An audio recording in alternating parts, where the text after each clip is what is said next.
Hi, my name is Christy Wisuthseriwong. I am a pianist living here in Greensboro, North Carolina.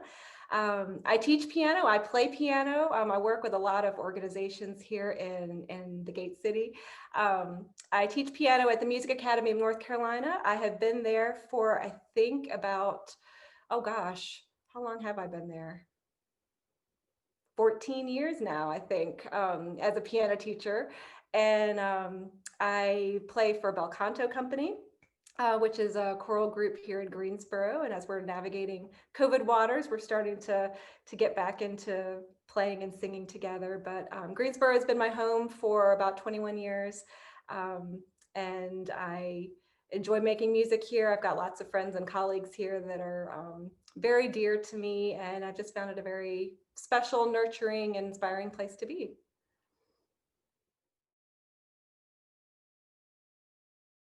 I'm a North Carolina native. I'm from Raleigh. Originally, I went to Meredith College for my undergraduate work, and I ended up coming to Greensboro for graduate school. And that was about 21 years ago, and I've ended up making my home here and staying in Greensboro. So I studied music in college. I'm a pianist. And once I finished my bachelor's degree, I wasn't really sure exactly what I wanted to do as far as work. So I thought, well, I'll go to graduate school and keep learning. And so I came to UNCG, got my master's degree, and just found the musical community here to be very, I think for a relatively kind of small but growing city, very active. And there were just lots of opportunities. And so I've ended up staying here, went back to school to UNCG and got another degree later. But I think like most musicians, we kind of follow this sort of crazy path where maybe what you set out to do isn't always what you end up end up doing. So primarily now what I do is most of my work is teaching. I teach piano to children, to adults, really all ages, any level. And that's not really something I set out to do. That was actually not my goal. In fact, I think had you asked me when I was back in my 20s what I wanted to do, it was not become a piano teacher, you know. But that's really ended up becoming, I think, one of the more stable parts of my life and one of the joys of my life. I really enjoy uh, teaching. I enjoyed the students. During this whole pandemic quarantine situation, the students, I found their resiliency and their kind of just attitude of just, you know, adapting and making do with tough situations was really kind of inspirational to me. So I do teach. I also perform, and I work with a lot of other groups in the area. Sometimes churches. Bel Canto Company is a choral group in the Triad area that I have been playing for the past few years. You know, and so I'm involved with a couple of different organizations, but I just think the life here in Greensboro, there's just a lot of opportunities for musicians, and yeah, a lot of opportunities for collaboration, which was something that really speaks to me.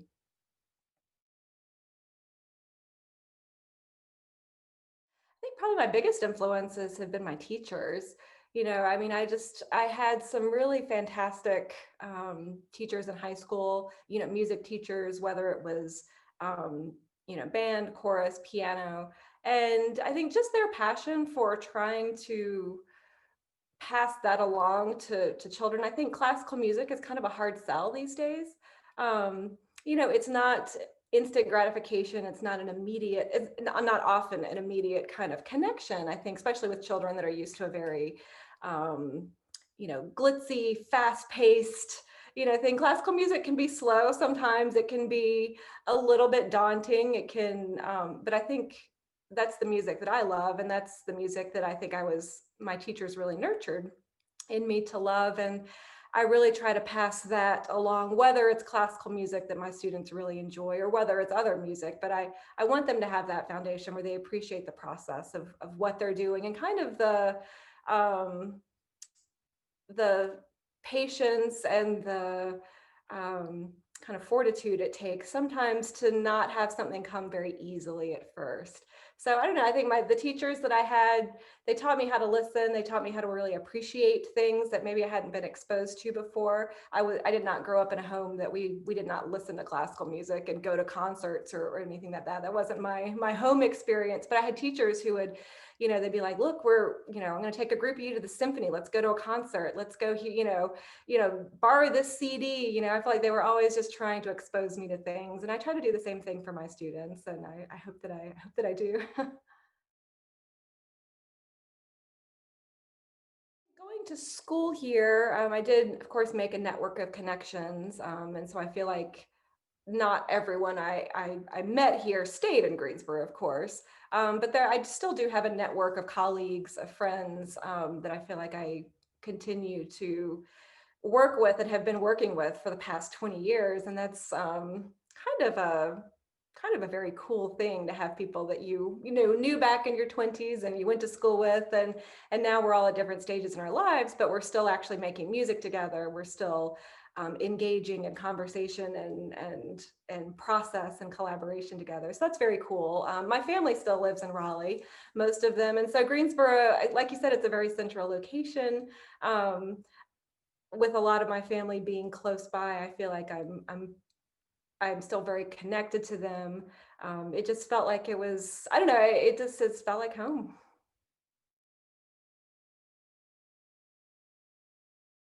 During quarantine, a lot of my work really just stopped.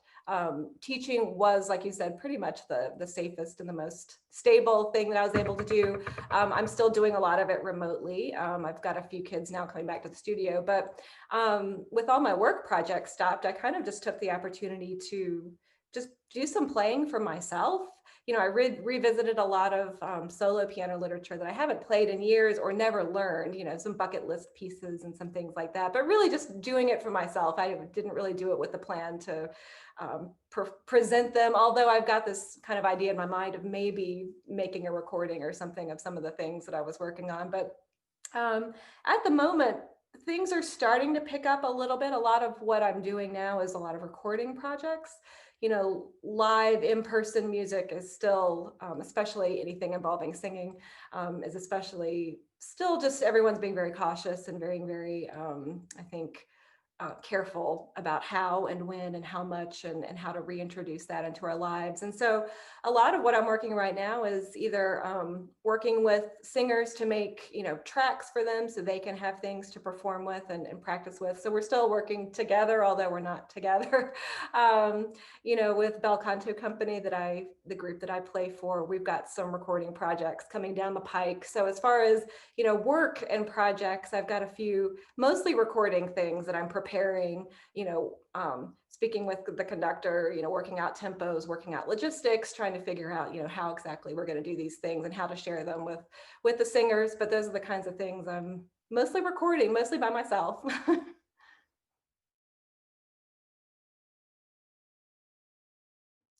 Also, like a musician, I've got a couple of different jobs, and all those jobs have morphed and changed, over the course of the past year. So I work on staff at UNCG and at Elon University. And so right now, as we've started reintroducing kind of being back in person, I'm at UNCG right now about 2 days a week. Again, and I play for one of the choral groups there. And so a lot of that has been virtual for a very long time, just really kind of keeping community going, trying to keep the singing going. But we're starting some in-person rehearsals, but very, short durations and very small groups. At Elon, I'm there 2 days a week. And so most of this happens in the morning, early afternoon, and I'm also playing for singers, but with much social distancing, masking, short durations, so it's very kind of scattered, kind of short little bursts. In the afternoons and evenings is when I do my teaching. And that's been a combination of being at home, mostly teaching on Zoom from my piano, which you can see in the corner. My teaching studio. It's become now we're starting to reintroduce students back in person to the studio as people feel comfortable doing that. So now I'm going into the studio about 3 days a week. I teach at the Music Academy of North Carolina, which is a community music school close to downtown, and so I go in and now I'm doing a combination of teaching some students in person and then continuing to work with other students on Zoom in the studio. So, I'm still at home a lot more than I used to be, but I am starting to get out and also reintroduce other people and music making in person, which has felt really great.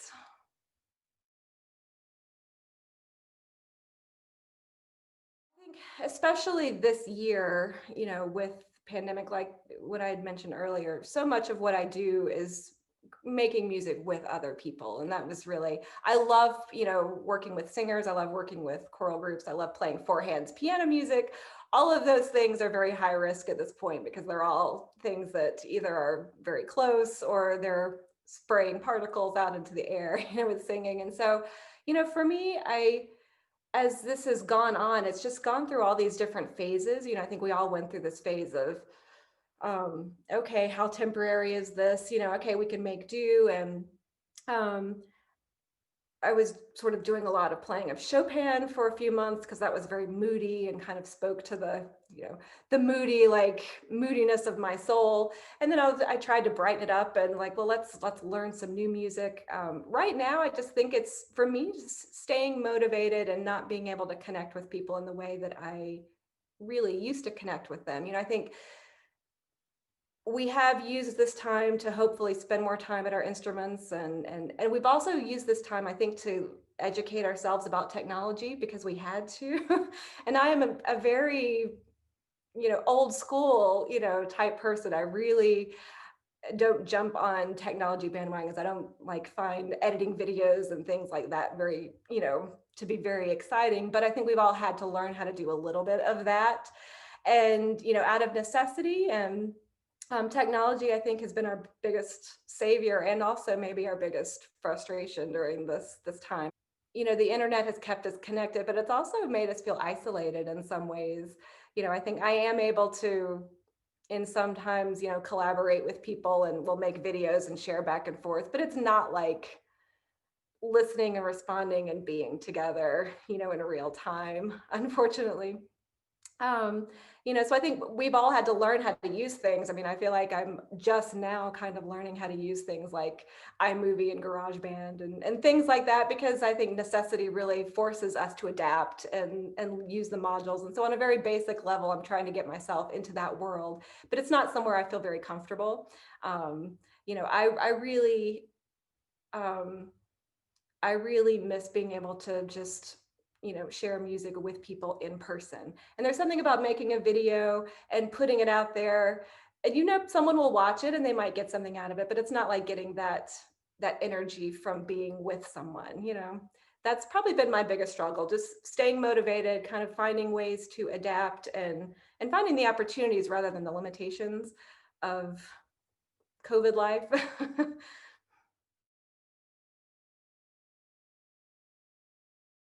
Teaching was kind of like sort of the bread and butter of my work, and I enjoyed it. But now it really was, I think, the thing that gave structure to most of my days because it was the thing that was really least affected, I think, by the pandemic. I mean, yes, I was teaching on a computer screen instead of in person, but it didn't stop. And apart from being, virtual, it's been very consistent, and I think the students adapted so quickly. I mean, I think they're very used to screens, and for most of them, even from the first lesson, they just kind of were like, okay, let's go, here's how it is now. And it wasn't like, this is weird. I mean, none of them really had that expression of how strange is this, but it's really just made me, I think, the biggest thing that's changed for me is I think I just really have, I think, embraced my teaching side of my life a little bit more because it was something I think I probably took for granted a little bit. Um, because um, yeah, it's, you want, sometimes we want the things that are more dramatic and the things like the music and the performances and teaching a little, is not necessarily grand work, but I've really appreciated kind of just that time with the students and hoping to have them make small discoveries that are big discoveries for them.